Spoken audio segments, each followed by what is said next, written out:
Carol, why don't you share with us about your ministry, Living Stones? I know you've touched everyone here. You've touched Laura. What's it like, and what are you hoping to accomplish?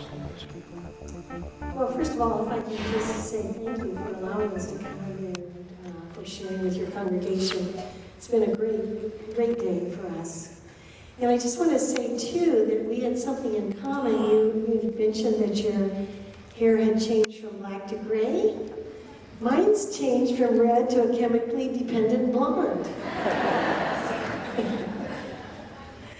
Our ministry is Living Stones, and it really was a direction from the Lord in my life. I was serving on the staff of a large evangelical church 16 years ago, and I really felt God impressing on me that He had something for me to do, and it wasn't what I was doing at that church.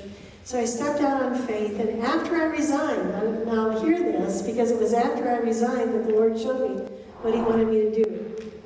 And I knew that had come out of my broken life, because when I was a teenager, when I was in college, I married a guy who struggled with same-sex attractions, and I didn't know that. We went on to serve in ministry. He was a youth pastor, and while we were serving in that church, after 8 years, he was arrested for being caught in a homosexual act with a minor. You can kind of imagine that blew our marriage apart. He went on to live homosexually and died of AIDS. And in my brokenness, I married again, a heterosexual addict, and even had an affair. So I know that God's grace covers all sin.